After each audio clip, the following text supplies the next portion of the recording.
My name is Drew Haas. I'm Brandon Harrell. And who are we with today? Josh Phillips. Michael Ray. And what do y'all do? I'm a songwriter in Nashville, Tennessee. I'm a singer-songwriter in Nashville, Tennessee. Nice. Yeah. What brings you boys into town? We going You. hunting. What's that? You?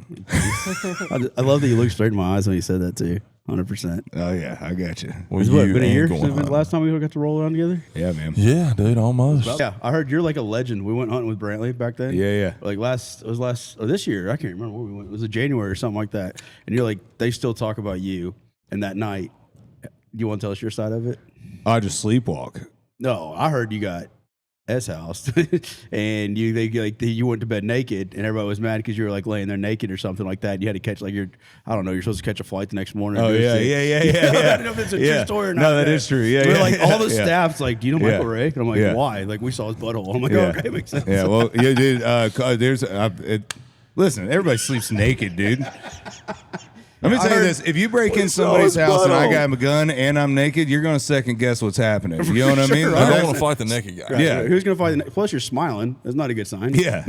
I mean, it's only awkward for But you. you're like a legend in Malader States. Like, do you know Michael Ray? I'm like, yeah, I know. I'm like, I don't know what they're going to say. Like, they're like badmouth you. Like, no, that dude's awesome. Yeah. Bro. No, yeah, We saw his butthole. They were saying like he was naked. that I'm was Tim Montana if they saw the butthole. Oh, that's what it was. Very Okay, true. okay, Probably okay. so. Yeah, Probably that so. makes sense. I almost got fired one time for flying a helicopter naked on 4th of July. I was like, I thought this was America. Yeah, that piques my story. I mean, I can't I don't find know, that. man. Your story's pretty good. Like Yeah. when the staff's like asking me, "Do you know Michael Ray? He's a country singer." I'm like, "Yeah, I've heard of him." Yeah. I didn't know where I was gonna go, so I was like, "I'm like tread on water here," you know what I mean? Because it's first day in camp, and Brantley just started laughing, and I was like, "They already knew where this was going." And then I'm like, "Is this true?" They just like oh, no, embellish it's it. true, 100% true. Yeah. I'll The vouch. staff Yeah. is just bragging about seeing Michael Yeah. naked. Hey, they came in the room. You know what I mean? Yeah. It's on you at that Careful, point. yeah, it's on you. at Well, that point. I closed the door. What you see after coming in, That's it's on you. It's such a Yeah. you problem at that Yeah, point. that's on you, buddy. I don't What's know new with what you, to tell Josh? You got some new dirt, don't you? See, dude, yeah, just a little bit. We're working on 98 acres right down the Let's road from the go. house. So, yeah. You put a bunkhouse in for us? I mean, I'll try. Yeah. Maybe we'll try to get something put It's up around there. Nashville. Yeah. Yeah, it's like 30 minutes outside Ashland City. What's up, puppy? Get some shore yeah, just power, hunting. park some buses out there. Yeah. Oh, dude, you should gotta get have some. that. Oh, that'd be I awesome. can just shoot deer from my bedroom window out of the Well, bus. hold There on. you We're go. working on the deer population. We're not going to shoot deer for a couple years. Listen, unless just they're because the old. cameras aren't on, don't Okay, mean we calm got to down. hide. I just admitted to being naked. Browning down. Brown, I was browning up. That was the story. I didn't want to go Yeah. with it, but like, Listen, I'm a you tummy were on sleeper. all fours and your No. butt was sticking straight up. I'm a tummy sleeper. That's what Yeah, happens. I can't but ask you were Adrena. like- I can't. Ass up like this, and like in the bed like this, and everybody was pissed. They're like throwing shit at you, trying to get you Yeah, laid yeah. down, and you wouldn't. And then like you had like a 3 a.m. call or something, like Yeah, a bus yeah. call or something like that. Yeah, I and didn't head your out ass on made that. it. You made it. Yeah. You got up at 3 a.m. and his? left with. Oh, listen, I'm a trooper, dude. Yeah, It professional. follows me everywhere. Never leave home without it. Oh, Shit. what's new, Josh? You got some stuff working on? I heard you got some cuts on Combs' new stuff. Yeah, dude, we got some, I think 2 or 3 on the Luke record coming out, and we've been working on, Are we allowed to say when that album's hitting or not? I don't even know when it's coming out. Okay, I don't know. It'll be probably first Does quarter. he like hit you up like, hey, you made it or not? Yeah, Or, yeah. or do you like not know? No, he FaceTimed me when they were tracking it, Nice. tracking the songs, Sick. and then But it'll you probably get- all right. If they track it, is it like for sure gonna happen? yeah, Okay. yeah. Probably first quarter next year, and then working on stuff with this old boy. Working on some Post Malone stuff, which has been fun. yeah, it's Finally got epic. the Cody Johnson record done, so Nice. not really working on that anymore, which has been awesome. I mean, working on that's been incredible. But it's just, we worked on it for like 6 months. I don't even realize how much work goes into it. Yeah, it's a lot. I mean, you got to think over 6 months, we probably write, if we're writing for the Cody record, we'll write 100 songs, and No I think way. 6 or 7 might make it. Yeah. You write 100 songs for one record? We'll try, yeah. And then in that process, Do you too, know- on sorry, the go ahead. songwriter side of it, because on the artist side of it, when you're touring and stuff, when we're on the road, these guys are still writing, 2 or 3 times a day, or at least once a day, every day. Yeah. And then as he's obviously got a big big end and success with Cody. Yeah. But there's also all these other songwriters. It's so hard for the songwriters now to get cuts, outside cuts on records. Yeah. That not only are they writing 100 songs for it, but also everybody in Nashville is trying to get on these albums. Yeah. So you got that's why he was saying like when he's working on it, or these songwriters are working on these records with us or other artists, it's like they got an in because Josh is great writer and knows everybody Thanks, and man. and good. You can pay me later, but but some of these guys are trying to get to the position he's in. So it's constant hustle. Right. Yeah, and two, like, dude, when I say we're working on like the Cody record or the Post record or the Luke record, like we're not, there's not 8 of us in the studio with Luke all just huddled in working on that record. It's like the whole town's working on that record. Yeah. You know what I mean? Yeah, everybody knows. So like, for us idiots that don't know outside nine hours, like, does Luke say post there like he's got a circle, like tells his team, hey, we're gonna do a record first quarter 2026. Yeah. Anybody wants them? Come on. Yeah. Come all. And so like it could be 1,000 subscriptions to that, whatever. Yeah. Like, that's how it works. Pretty for the most part. I mean, like, and Michael will tell you, he can tell you better, but I think with Luke, he's got like, there's 15, 20 guys that he and girls that he really trusts to write that know what Luke wants for the most part. And I think that's the key. Yeah, it's having that circle. Once because when you first get into Nashville and you get the record deal and you're working on that first album, Luke had already been in town and like you've been writing with him, and a lot of like his guys were guys and girls that he'd been writing with for a while, so he kind of had a jump start on that. As far as like kind of knowing his crew. When I first signed it, they all of a sudden these big songwriters, Casey Beathard's and Ashley Gorley's and Brett James and all these big writers that you grew up listening to the songs that they wrote. Now all of a sudden you can get in rooms with them, so you write with a bunch of different artists, and then throughout, for me at least, it was like throughout the years you start going, okay, you start kind of getting your own crew together. Kinda Where it's like, weeding out. okay, if I'm trying to write this type of thing, here's kind of the people in my crew that write this great. And then it was great, like I said, when you're an artist on the road, sometimes you call these guys and go, hey, dude, I'm gone for 3 weeks, and we're supposed to be, here's kind of what I'm needing. I won't be in town for another 4 weeks, and we'll write. But if you're writing, So like lob them a softball. Like, here's the kind of what I'm looking for, and then like you come back to how many? You come back to 100. Well, I mean, yeah, like for me, like I've called Josh and be like, hey, dude, I need a up tempo show opening, banging radio smash. If you're writing this week and y'all come across something like that, that's what I'm needing. Okay. So and then so like if he called me with that for the next 2 or 3 weeks, roughly, basically every room that I went into, I would be like, hey, Michael's looking for an up-tempo smash kind of radio thing. Okay. Let's try to write that and chase that. And then let's say we wrote 15 songs over the course of 3 weeks, I would be like, okay, well, these are probably the top 5. I'm going to send them to Michael. Okay. Same thing with Cody, same thing with Luke, Post, all that. Does it help having an ear for that? So like this is what would sound good for that artist. Like the artist got a certain tone or style or whatever. Yeah, I think so. Like there's key words that I think every artist likes to say. Michael obviously loves Whiskey in the Rain. Yeah. 15 minutes in, couldn't get it. I'm like, Josh, stop sending me whiskey. Bro, we tried it once. It worked. If it ain't broke, don't fix it, Mike. It's pouring outside and inside. Dude. Everybody's sad. Just drunk and sad at my shows. Every time. There's the keyword things like Aldine is infamous for small towns and dirt roads, whiskey, rural type of Marlboros, like that kind of thing. Luke Bryan's going to do your, cornrows and hunting and talking Is about it like God. a cheat code so you can kind of get your way in if you say, or no? I'm asking. I think it definitely helps to hit those keywords and just feels like, y'all know, like listen to a Luke Bryan song and then listen to a Jason Aldean song. Like those are two, they can talk about the same things, but they sound very different. My next question is do you rough cut it and actually sing it and then send it to them, or do they just read the lyrics? No, so we rough cut it. Okay. And we'll sing it in the room. And send them basically like we sent harmonies and whole line orange and all that. full demo version. Really full And nowadays, man, the demos sound like the radio. Our buddy Micah, I mean, there's so many great. Yeah, that's the other part. Like the Hill. producers, like Brockberry, that dude's awesome. They'll make a demo. I mean, you'll leave a room like we could write up here, right? And Brock and Mike. I mean, there's name it as far as like great producers in town that we write with, and we could record a vocal. We could write right here, record a vocal, and those guys can. By the end of the day, it'll sound like the radio. Yeah, just crazy how quick they can just cut them out. It just blows my mind how many songs they're gonna write. I got a buddy named Tanner Carson, and I talked to him 2 months ago, and he's like, "Yeah, dude, I've written 700 songs since January." And I was like, "What the?" But that's a lot. That's insane. I mean, like, and he works a full time job. That's too. some Like, Ashley Gorley He just level, kind of right? caught a little bit of a break. I think he's meeting up with Zach Top's people to maybe write a few songs for him, which Heck is yeah, super pumped for him. that's amazing. Yeah, That's kind of what you. he actually came up with the name of the rebrand, Bulby. Like, he just hit me up one day and he was like, "Hey man, what do you think about this name?" Yeah, And I thought on it a couple of days. I was like, "I fucking love that." it's a solid name. Yeah. But yeah, awesome, dude. It just blows my mind how creative some people can be. Yeah, and like I don't think people realize like I don't realize like because I don't understand your industry, right? Like I do construction, I can see my product, right? Like we're building this, we're doing this, we're finished, we're getting paid for this, right? Yeah.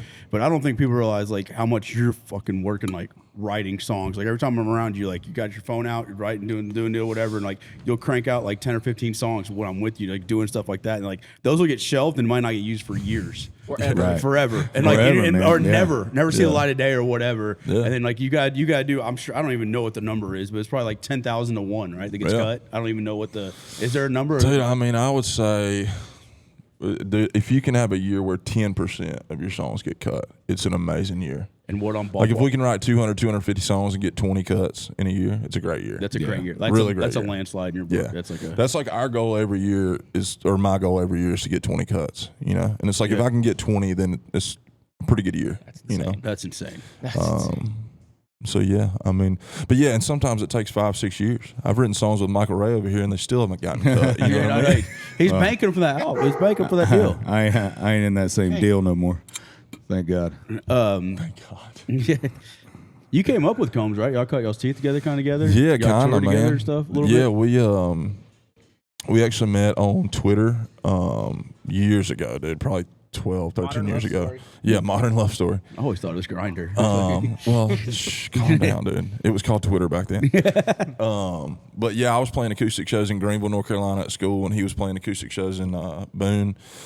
And we just met that way, and then we started playing some acoustic shows together. And then he moved to Nashville about a year before I did, and I would go up and sleep on his couch like 1 week out of every month. And then obviously he freaking blew up. Right. And What we song just was it kept that writing blew him together. up? Was that talking about his Hurricane. ex-girlfriend or no? Yeah, Hurricane. Hurricane. Hurricane was his first big hit. Hit me like a hurricane. But then was another one I heard a lot, I guess, when he was talking. When it about- rains, it pours. She got the When it best of rains, it pours. me. Yeah, when it rains, it pours. All that, man, they were so good. Yeah, and then he took me on tour in 2015, I think. Okay.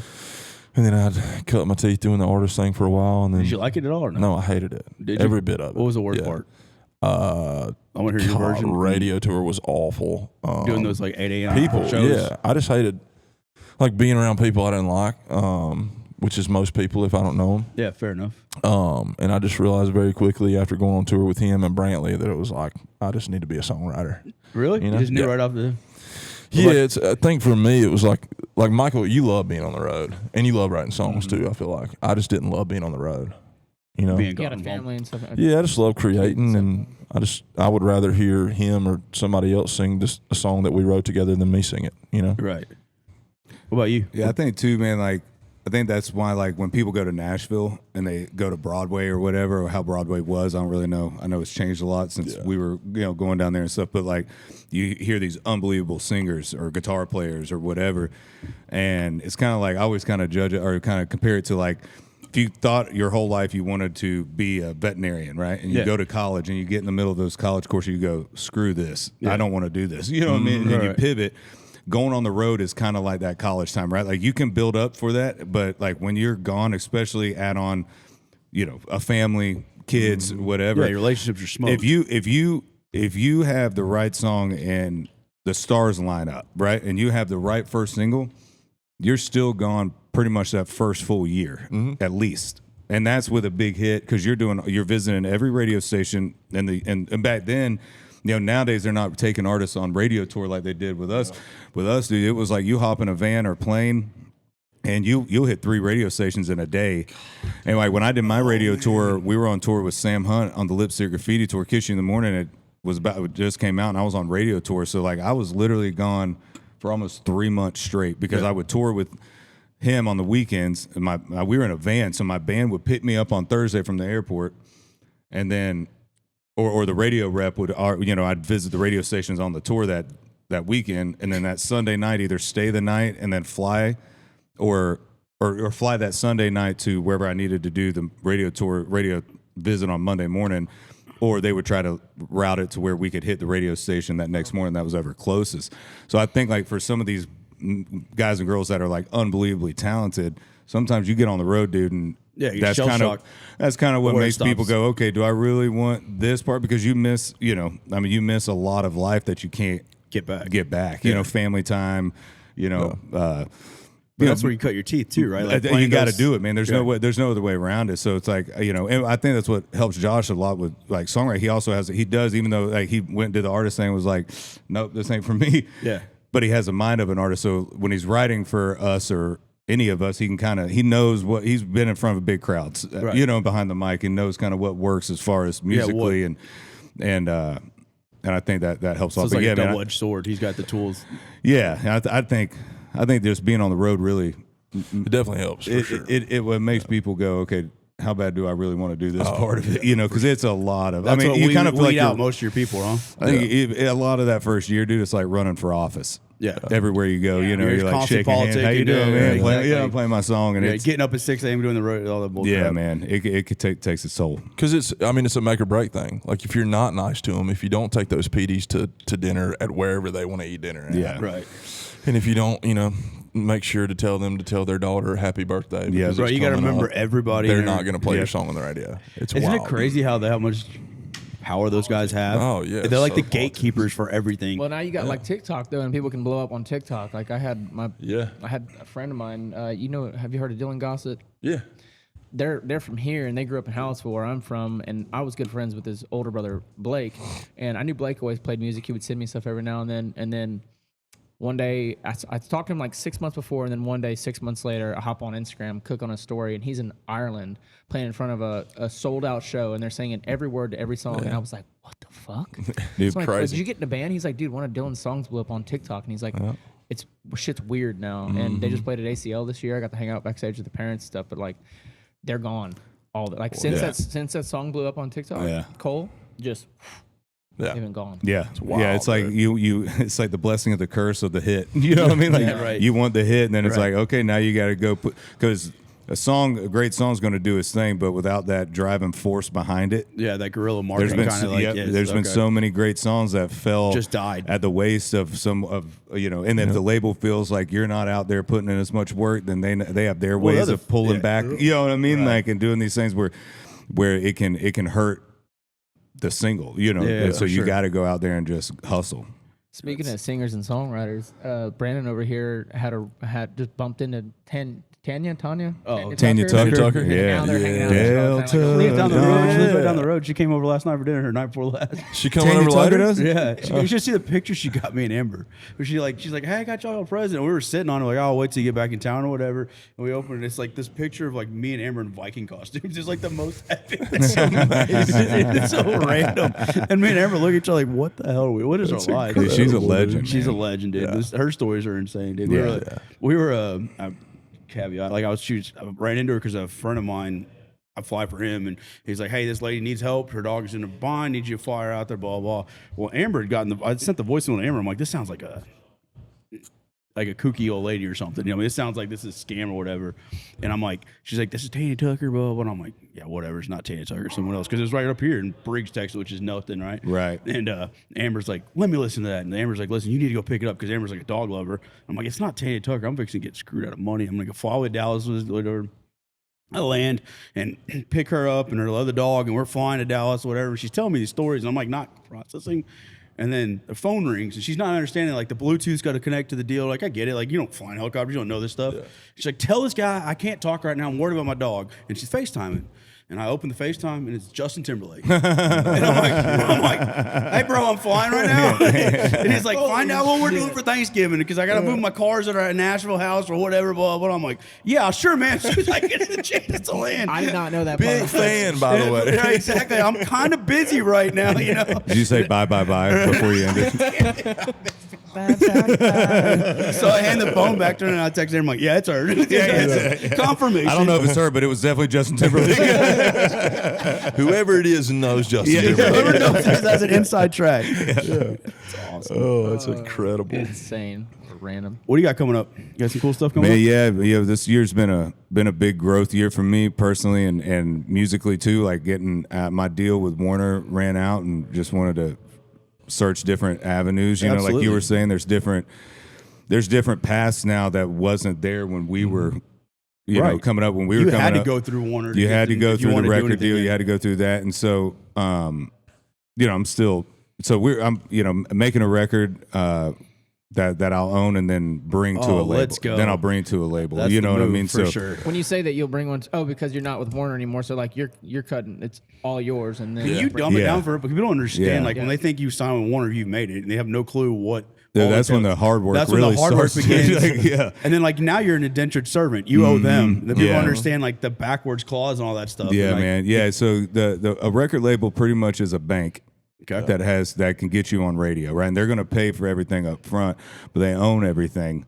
And then a lot of times what some artists don't understand is like if you want, all right, yeah, they'll let you take the tour bus on radio tour. Yeah. Yeah. And they'll pay.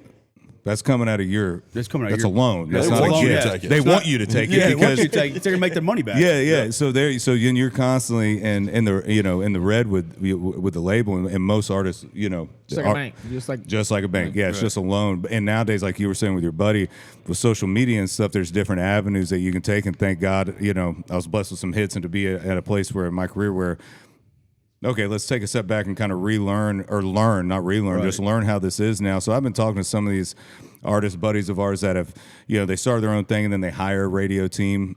Or Right. they partner up with a label, so it's a more of a partnership. scalpel approach. And like Yeah. So I take it to you and I go, hey, here's the album. Here's what we got. Here's the layout that we want. Do you want check it out? Do you want to be a part of this? Yeah. And then you can partner up with a label. So it's been fun. Man. It's been a little stressful because. Yeah, now it's on you. Well, yeah, you do get spoiled, dude. Like having a team of people for 10 years or whatever. They're handling everything. Yeah, it's right? handling stuff. But they're also collecting their fee on But top they're of also that. taking a lot of money yeah. from you too, man. Right, So there's- it's like you put in the hard work. It kind of in a weird way made me fall back in love with like the hustle, the music business side. Very easy to get jaded, know. for And then sure. after COVID, dude, everything just completely switched. Like it was like a one way for all these years. COVID, TikTok hit, and then it's like everybody puts all their eggs in this basket. And so for guys like us, it was like, oh shoot, okay, hang on. There's other workarounds. All of a sudden it was like, you need this many TikTok followers, or Right. you need to post this much. You're like, well, hang on, dude. Like 6 months ago, this We didn't- wasn't. this even wasn't a thing, Yeah, right? yeah. And now all of a sudden, so it kind of it's been a fun year. Yeah. Fun last few months. I didn't tour as much, which is cool to take some Actually, time some off. off time, yeah. And be able to do this type of stuff and hunt and hang Right. out and just kind of recenter. That's awesome. Before going back in and. You excited? You still thrilled about it? Still, I love Still it. mad at the industry? Still want to get after it? Yeah, hell yeah. That's awesome. Yeah, dude. Yeah. I don't know if people get burned out in this industry and they get like I'd say from the outsiders because we all have friends in the same industry. They're like jaded. Like before they go on stage, they're like, all right, let's go do this. Yeah. You know what I mean? Like I just didn't know if you're still. Yeah, I still love it, man. Yeah. There's a therapy on both sides of the microphone at live shows. Okay. Like, Yeah. for Yeah. the artist and the band and for the It's the got to be crowd. unreal when they light up when you like come Yeah, out on dude. stage like you're holding that many people in the palm of your hand. Yeah. You're captivating that room. Oh, I can't imagine Yeah. the feeling of having thousands of people just Or like your singing a song. song of yours that even if a song is a hit, and you're like, okay, this is a big number one hit. We sold the show out. You're still like, oh shit, they're singing it. You know what I mean? Like, there's still that It's like it's almost surreal. Like, Yeah, you're like, dude, oh shit, they know the words. yeah, So totally. cool. Yeah, you're like, Awesome. holy cow, it's working. I can't imagine. And with the writers, they don't get that. They'll write a song, work on it, get it on a record, and then if it becomes a single, becomes a hit, they kind of go through that process, and then we kind of take it on the road, so we get to see it You grow actually just see the end product every right. day, and then a lot of times, unless the songwriters are going out on the road and doing bus runs where they're writing with the artists and really getting to see kind of what the artist needs in their show, we're getting Right. to see what the audience connects to Yeah, what they- yeah. as a What moves the songwriter. needle, right? Yeah, Yeah. man. So it's like we get that gratification of it every weekend. Right. And with a songwriter, they write it and then it's like on to the next song the next day. type Oh of no! thing. Wow. Yep. Do you like to go on the road? Or is it I do, man. I've started doing it probably more the past 2 years. I go about 10 or 12 weekends a year. Do you does it help move the needle? Like show like what? Do you see it or not? Yeah, I think it helps us a lot to be able to sit there and kind of see what songs the fans react to the most, and kind of like, especially when we go out with a new artist, we can kind of see what their show looks like. So it's like, okay, well, if their whole show's an up tempo thing, they probably want an up tempo single. Okay. It makes sense. And then I think your chances of getting a cut are better on the road, in my opinion. Because you're in front of that guy all the time. Yeah, the artist is there. He's hung out with you, like, you're a cool hang. I like this guy. That's like, because you work with people you like. You know what I mean? For sure. And you have the artist there all day for 3 days. Yeah, so it's like you're gonna write 9 or 10 songs while you're out there. Exactly. Yeah, and that's why I love doing writers retreats. Like getting me, Josh, a couple of our other buddies, and going, hey, let's go. Let's go to the ranch. Let's go, and write for 3 days. And what's cool is it's like for those 3 days, that's the only thing you're doing. Yeah. And the songwriters had to leave their family, so they're making the most out of that. Yeah. Because you got 3 days of just focus on this. I love when you do it like this, like business. Like your boys are like the guys are serious about it. Like I've been on just flown for a couple of these deals. Like there's like 2 or 3 guys that are just like there for the hang and the party. But there's like 85% of them like, boys, I'm here for like a check. Let's go. We're here 3:35. You're in this room. You're doing that. I was like, it's like almost militant. I was like, they don't play around. Well, that's the thing. Well, you got to hustle for it, So like you get a group of our buddies or guys like us that are going like, we don't need a publisher to give us our schedule. Like we're all going to write. You just let us go do our thing for those 3 days, and turn us loose. We'll come back with 15 songs in 3 days. You know what I mean? Or 10 songs in 3 days, or whatever. Right. And like he said, you got the 100% focus of the artist and the songwriter, and you're there for that purpose. That's how I feel like I get the most. Like my most out of it. Yeah. Yeah. Like it's always been hard for me to like come off the road, and then you got 11 o'clock right that most people have to be out of by 3:30, so that's always mentally, it's kind of always been a struggle for me. Clock in, clock out. Yeah. Creatively, it's got to be great to get around other creative people too. I know when I'm around other creative people, like the juices just get flowing a lot better too. It's cool to have people, especially like with our buddies, that everybody I feel like that we came up with has really hit their time over the last few years, where all the guys that we came up with are starting. Now they're that class of songwriters that.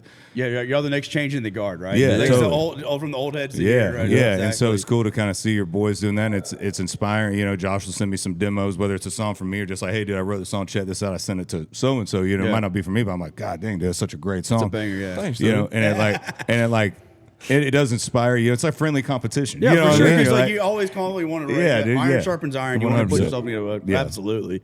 That's awesome. Yeah, it only makes you better. Absolutely. Or just go, hey man, if he doesn't cut that, don't send it to anybody. Hey, by the way, I didn't know. Like Josh was saying, like people, they can just hold on to your stuff. Like people, gosh, like the worst. like all the like they could like you have like this really awesome track. Like 3 artists would cut this and make #1 hit, but one guy's like, I know this is awesome, I just don't have it ready for my album and this one or whatever. I don't know if I'm saying it right. And he's like, I'll hold it for the next album, and you're like.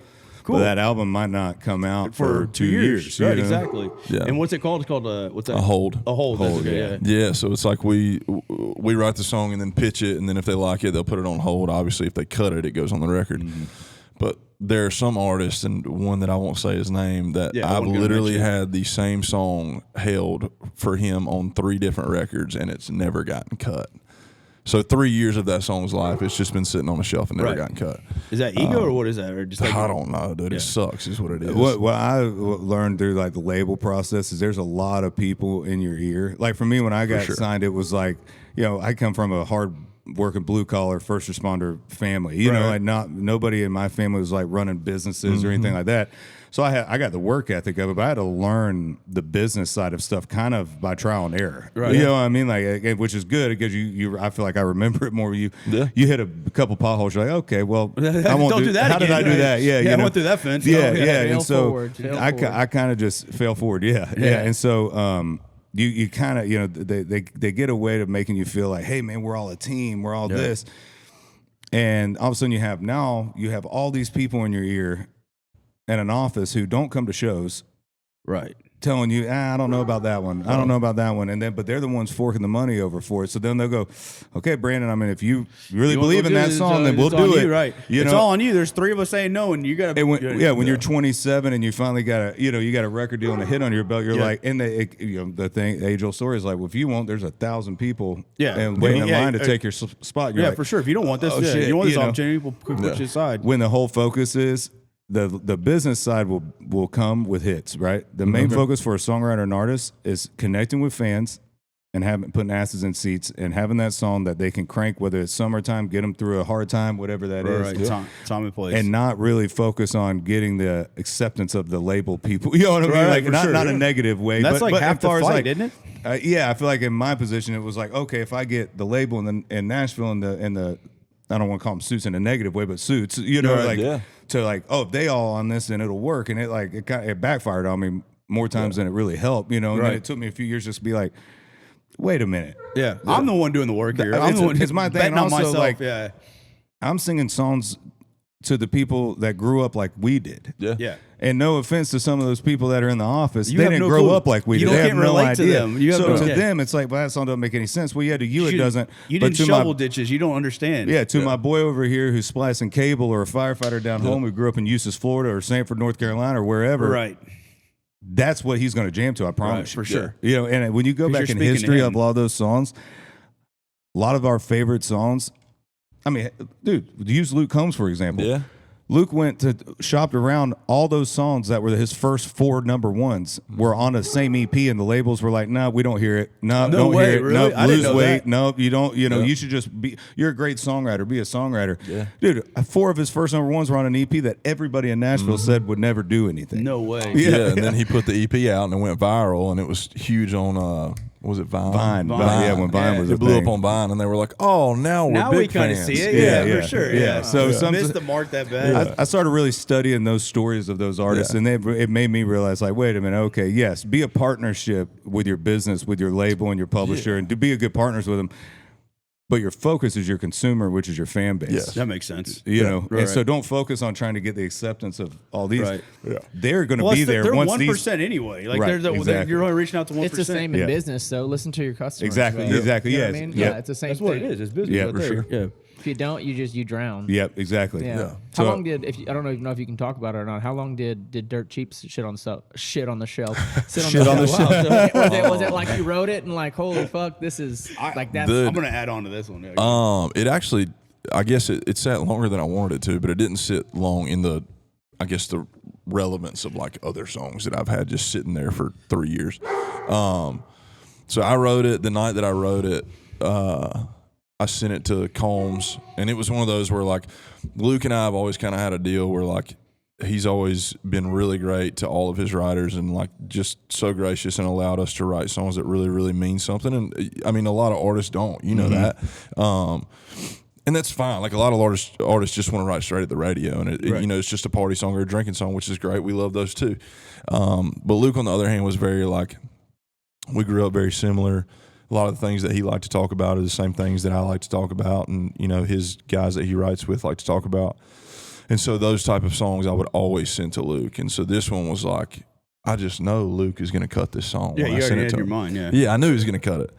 And so I sent it to him, and for like 9 days, and didn't get a response. And I was like, okay, well, I don't know what I'm going to do, you know. Maybe the song's not as good as I thought it was. And so then, thank God for my wife, shout out Jay Reed.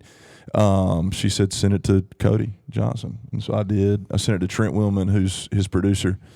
And Trent loved it. He called me, and he was like, thanks for making Old Cowboy cry. And that was kind of, Yeah. he was like, we're going in to cut it. They went in and cut it.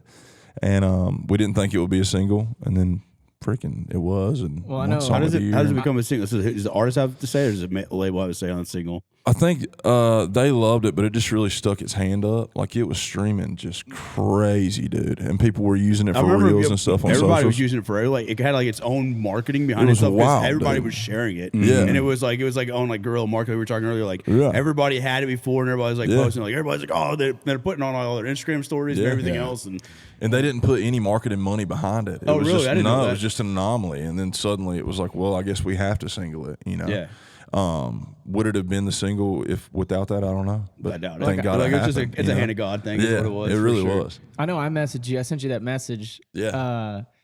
I got so the piece of land that I grew up on. I grew up with my grandparents down here and our house down here on the same piece of land. Parents got a divorce, sold the house, grew up in. My grandparents passed away. I was very close with, kind of in a tragic way. And then my aunt and my dad ended up selling that house. So all we had left was the piece of land back there that I born and raised on, learned how to hunt, fish, everything on, parties, all this stuff. And I won the show, won the money, and then was able to get a loan to purchase it. My dad came to me right. It was staked off, ready to be sold. I mean, they had a buyer for it and everything already. I won the show. They held off a little bit, and my dad was like, "Hey, I'll tell you what. If like, I feel bad about basically you losing your home. If you buy your aunt's half out, I'll deed you my half." So I was in Florida working at the time, was able to, and then I closed on it while I was in Florida. I drove straight home, to the property, and I pulled in the gate and I put on dirt cheap. And I sat in the pasture and just started getting flooded with memories. Like, oh, that's where my dogs are buried over there. Yeah. That's where we did that. That's where I did this with my grandpa, dude. And I sobbed for like 20 minutes out in the pasture. Just crazy. And I sent him a long message afterward just thanking you for writing And that it was song. so sweet, and I loved it. Yeah, Nah, man, dude, like it It was genuine. yeah, it was genuine. It was awesome. But you were able to get that kind of dirt cheap, right? Oh yeah, I got it dirt cheap, man. I got it dirt cheap. So, but I'm so, dude. I wake up almost every morning. I'm like, thank you, God. That's awesome. Thank you, God. dude. That's very similar. Where my dad lives is where all of our families, all the properties bump up to each other's. You know, so Yeah. growing Yeah, up it's that all way, and connected. it's still the same way now. Now my dad lives in my grandparents' old Yeah. house, far in the woods. Same thing where he learned to hunt, I learned. You know, what I mean? It's like where you go there, and that's what's great about country music is it's time and it's place. real life Yeah. story. No matter, you could be a Wall Street broker, you could be a construction guy, you could be whatever, but country music speaks to real life 1,000%. stories, and you can hear a song like that, and all of a sudden you're sitting there, and it's like a flashback of life, just like Flooded, you're there, flooded with memories, man. Yeah. It's just crazy. It's crazy how attached you can be to a piece of dirt. Yeah. Right. Yeah, totally. Yeah. And just bring you right back to time and place. Yeah. Yep. And I done talked to everybody that bought them houses. I got first dibs on buying them when they moved. Come on, come Let's on. go. Where you at? I remember when you played that down in Baytown. And, Yeah. I texted Amber that night because you played that. We did that deal with Brantley and them down there, and you were like, I don't know if it's gonna be any good or not. Well, and the whole room just bawling when you got done playing. And I texted Amber. I said, "This is the next #1 hit. I guarantee I'll put money on it." And she's like, "Sure." And like she goes like, "I'm sure." And I was like, "When it comes out, I'll send it to you, right?" You know. Well, she's like, "Sure." This before she even knew you and everything else. And then like 3 years later, finally, I'm like, I told you this was gonna be the one. You know. It was so awesome. crazy, It's just dude. cool to see your friends just win. You know. Oh, yeah, man. It's just so cool to watch your friends just crush it. Yeah, it was cool to finally win too. I will say it's cool to see like country music kind of going back to It's like definitely that back. the storytelling Yeah. side of it, and it's not even just dirt cheap. Like Drew Baldridge had that song "Tough People," which was a really good song. Great and, song. just like a lot of the stuff that we've been writing, I feel like it's been that, and it's just super awesome to see those Like kind the of songs. pendulum kind of swing back the other way. Yeah. Like stuff we And grew up on. From pop country. Yeah, and it's sick too, like because if you listen to country radio, like you have your wall and stuff, and it's super lyrically inclined, but it's also it rides more on the pop side, which I love. Right. But I feel like now in country music, like you have the Wallen side of it, and you also have the like Cody, like storyteller side the of balance, the it. bookends. Yeah, there's a cool, Exactly. and even on Wallen records, like there's a cool balance of both. Yeah. You have 20 Cigarettes, and you have Broadway Girls. Right. You know? It goes both extremes. It's really cool. Yeah. Yeah, it's kind of opened all the gates of like, well, you can kind of have anything on a record Yeah. now. You could have Does it make your life easier? you could have a I think They're more throughout this open year, to try new stuff. Or Yeah. no? yeah, I think there's like when people hear this new stuff that we're going to be working on, there's a big mature difference Yeah. in what I'm doing on this next record and what I was kind of led to do Right. in the past in some ways, and so Yeah, full creative control, basically. Yeah. That's Yeah. kinda cool. Awesome. That's Yeah. freaking awesome. And I mean, there were songs that I'd bring to the label and be like, "Hey, I love this song," and they'd be like, "I don't really get it." And the next thing you know, it shows up on another artist on the same label's record. Yeah, and I'm like, oh my god. "Wait a minute, I thought we were family." I dude." thought we were family here, right? For sure, right? I thought y'all were saying No, all we don't that. see this for you, but maybe for here. Yeah, and I'm like, or you get your buddies send you songs, and I love it, but I gotta fight a label, you know what I mean, or fight people to go, "Hey, dude, I love this song." Then it's like their buddies calling you like, label didn't, my hands are kind of tied in that scenario, so it kind of free. That is, there's pros and cons to the social media world of things, as we know, but Right. I think the one thing that it is a pro on is it really has kind of made the fans the new A&R. Yeah. Finally. Yeah. Yeah. Kind Which of is took a really cool. gatekeeper down Yeah. a little bit, right? Yeah, and it really, I mean, now I never it's, thought of it that way. because now it's like him and I could write a song tonight, and I could play it acoustic on and post it on TikTok tomorrow, and it could blow up. And could next get thing you know, legs. there's your song. You know what I mean? Like that's what you want. There's your A/B split testing right there. exactly. 100%. Yeah, man. Because sometimes we'll write songs, or you write songs and you write them in a room or you write them wherever, and you're just like, I mean, we like it. You know, like is everybody, we think. I mean, once you do it, you know the difference. You know when you're on something that you're like, this is great. So you can tell when you're like, oh, this is like a normal song. This is a banger. You Yeah. can like tell like.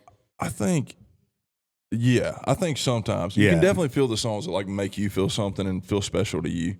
But then every now and then there's the one that like the song that you hate that somehow goes to radio. And it's the biggest song. works. Yeah. You know, I was like, I don't even like that song. You know? Now I got to play it every day for the rest of my life. Who it resonates with. And And then I was trying to explain like some people like if you're in a writer's retreat, like everybody that's in the room gets cut, right? Basically, because you can't say like, let's say all of us are here, we're drinking beer at the ranch or whatever. You write this badass song, you got to cut us three into it, right? Because we were sitting there like we kind of chimed in and tried to help you with the song. Yeah, that's how it works, right? I mean, if we're all sitting down, like it's a designated 4-way, right? Like us four, us five. Love you know? 4 ways. Yeah, and we said if it's a designated 4-way. I showed up wearing the wrong thing to my first write. This is why we're I'm naked. like, where's everybody's robes? Right? Wait a minute. Wait a minute. Wait a Y'all minute. wearing pants? Yeah, for sure. You brought guitars? Want to go? But so yeah, like if it's a designated 4-way, like it's going to be 25% a piece, regardless. Regardless, of if whether you did the I write lion's share of the work, it majority doesn't of matter. Yeah, That's cool. And I will say I like that system. Like LA operates on a different system. The LA songwriter system is like, if I feel like I wrote the majority of the song, I'll be like, I'm taking 85%, and y'all can split, the remaining 15. Really, you'll get the crumbs. Yeah, and everybody kind of has to agree on it. But Nashville has always just went by the good old boy method, where like 4 people or 5 people are in the room, everybody gets even splits. And I think it's great because there are going to be days where like I'm on fire and I write the majority of the song, and there's going to be days where Michael's on fire and he writes the majority of the song. Yeah. And those days are the days that it evens out. Yeah. Okay, it makes sense. And we're all buddies too in our community. Right. It's so small that it's like Yeah. we just want everybody to What make is the money number and of be writers happy. you would say that are like I think that there do it was, for a living? the last time they did It's way lower now It's than like it was 100 back That's then. what I thought, yeah. Yeah. 170, 150, 170. That's it. Yeah. Yeah. That's moving the whole genre. Yeah. That's insane. Yeah. And he's right, man. There's days where you go in and maybe you're on fire and the other guy's not. And then there's days where it flips, or you go in there, you're with a guy that's had a bunch of hits and he's having an off day. You know what I mean? You're like, for sure. Yeah, I mean, we've had those rights with people that it's just it's just how it is. So everybody kind of just shows up, putting their best foot forward and kind of letting the guy, whoever's on fire, just kind of be like, okay, stay out of Josh's way, keep doing your thing, and then we'll tag it in. we'll throw some stuff out there or trim some fat if there's something there, or if if he's writing with an artist, it's like, hey man, what about this verse? And then would you say it like this or whatever? Or, that type of thing. All right, so if you're writing with an artist, will he usually like, let's say like you're doing a write on a bus and it's an artist, right? Because we all have friends that do that. And would that artist sometimes step back and let y'all get the writer's cut, or no? Is it like, I mean, I don't know the rules of how it works. I mean, if they helped write on it, they're going to take a piece of it. Okay. I mean, if you just pitch them the Because song, the reason I'm asking is they have like other options for revenue stream on it, and y'all are like, you're the only thing you got's the right in it part of theoretically, right? Yeah. I didn't know if there was like a good old boy system on that or no. No, it's just, I mean, it's kind of the same way. Like it's just even splits all the way through. You know what I mean? Yeah. What about these songs that have like 8 and 10 writers on it? And that's a lot of the LA coming into country. that was Because kind of that used to the never LA. be that Okay. way, man. Now it's very common to have 5, 6, 7 writers on a song. But I will say it's like, I think a lot of that is a networking strategy. So for instance, like, let's take us for it. Let's say we sat down and we wrote a song about, I don't know, freaking jacked up Silverados, let's just say. And we get done with what we get done with, and we're like, this is an absolute Dustin Lynch smash. I'm just using that for example. But none of us are buddies with Dustin Lynch, let's say in this scenario. So I'm going to go, okay, well, Hunter Phelps is really good buddies with Dustin Lynch, and Zach Crowell is Dustin Lynch's producer. So let's send it to Hunter and Zach, and if they both love it, let's let them edit the song, change it, make the song better for Dustin. Oh, okay. And then that's like you're in. Then it'll be a That's true. I never thought of 7-way. it. Yeah. But it'll get it cut. So the theory is, or the what I always say is, I would rather have 5% of $1 million than 100% of nothing. You know? So it's like, Touche. I'll split it freaking 20 ways if it gets cut. I don't If it care. gets cut, yeah. I just didn't know that. Like, there's a lot of hanger on it. I guess that y'all weed out the riffraff for that point. Yeah, I mean that. If it's just people Because hanging I figured out, I could see people like y'all doing the lion's share of the work, and then like someone just coming on the tail side of it or whatever. yeah. I know this is off subject and we're wrapping up soon, but I was really wishing Aaron was going to be here today so we could talk about birthday presents. Oh gosh, dude, that was epic. That You was. see all this shit up now my driveway? That's a fucking peak. Backstory on this real quick. Brandon turned 40 last year, so we got him, and he just loves chickens and peacocks and things like that. So we got him Big bird 3 guy. loud, Big avian guy. expensive peacocks, $300 worth of peacocks, and brought them for his birthday. So Brandon, and it was part of Aaron and Brantley Gilbert and who else, I can't remember who else was on it. There was a whole group Yeah. of y'all. Real helpful. So I Brandon knew about it. I did bought not a invest in it. Yeah. Brandon bought a zebra and a jackass. Josh was there. Josh was in were the there? blind. Josh was in dude. the blind with me whenever I had him purchased, and we were gonna bring him to Brantley's house. And Aaron was flipping out. He's like, "I'm gonna lose my job. This thing shows up, blah blah." And I'm looking at Josh. And I'm like, "Well, I'm not in the industry. I don't care." I'm looking at Josh like, "Might be in trouble." He's like, Where Josh, did you send those to? How far was that? Georgia. Sent a giraffe. Sent a zebra and a jackass to Georgia. We should send a giraffe next time. Yeah, giraffe. I'm in. Yeah, well, I'm in. For Quick, sure. How do you trailer a $225,000. giraffe? Really Special tall trailers. trailer. Really tall Haven't trailer. you seen Hangover Part 3, Yeah, dude? dude. When he's got the giraffe in the back of his car. You think it takes him a long time to throw up? Yeah, very- Probably a lot faster than me. Oh, God. I'm short. Brantley's gonna be. If Brantley hears this, he's gonna be like, "You're gonna get a text, don't you? Don't you send one of them damn giraffes?" to Don't my we send house." me? No, we had dinner. We're at the what was the AC? What was in Dallas? ACMs or whatever it ACMs, was. yeah. And we had dinner there. And I was like, he was like, "You going to the show?" I'm like, "Hell no, I'm not going to the show." Like, I want to see Josh. That's the only reason I went to the last one. And he was sitting there. He's like, "All right." He pulled me off the side and he's like, it was like this little secret like sushi speakeasy place. And he's like, "I'll pull us." I was like, "Hey, you got money, I got money. We could do this prank war as long as we wanted to, but let's just call it even right now." I was like, fair enough. That means you won. Yeah, That means I feel you like that, won. right? Yeah. For sure. Yeah. 100%. That means you won. Also, that means Brantley went. I mean, I'll go there. Yeah, I will. I mean, I'm willing I to will do do it. that. I'm willing to spend some money. All Yeah. I'm saying is I know a guy that has some rhinos. You drop off a hippo at Brantley's house. Aren't they like super mean too? What? Hippos? Hippo. Oh, yeah. Zebras are probably Yeah. Zebras are Really? they're The best meanest part thing with I've ever Brantley's deal was that because his brother runs the farm and does everything well. Well, like here, like in Texas, you can get anything you want. It's just not a big deal. Well, there they have to build a special fence to put this thing in. You got the DNR to come look at it, and then he has to do school tours to justify having it. So like, so why do you need a zebra in Georgia? That's why he called it. You, Yes, you hit him with a prank that keeps pranking. You're right, exactly. So 130 days a year, someone's got to tour this damn thing. Like, that's where they got out of hand because Colby was like, "Dude, I don't know. He's so mad." Colby's like a petting zoo tour guy. I was just about Have to you ever say, met Colby? Oh, yeah. He's huge. That'd be huge. hilarious. Oh, You see big old Colby coming out there. Anyway, it's my brother's zebra. You have till 2. We have the next class coming in at 2:30. All they have is a zebra. That's He it. paid $25 a kid to look at a striped horse. Just a zebra. Oh man, Yeah, Brantley, why can't you do these shows? Man, it's my weekend to host the kids at the zebra zoo. We got The one zebra. Oh my! He's just backdoor selling Brantley Gilbert merch to the kids. Dude. Like they saw the zebra, but I'm making a killing off this merch. Brandon will send us videos in the group message still, and like he's got windows that are on top of his house, that like sunlight windows, and the peacocks will be up there looking inside. dude, they shit on everything. They get on every car. Oh, Well, the male didn't like it here, so he hauled ass, but he still got two.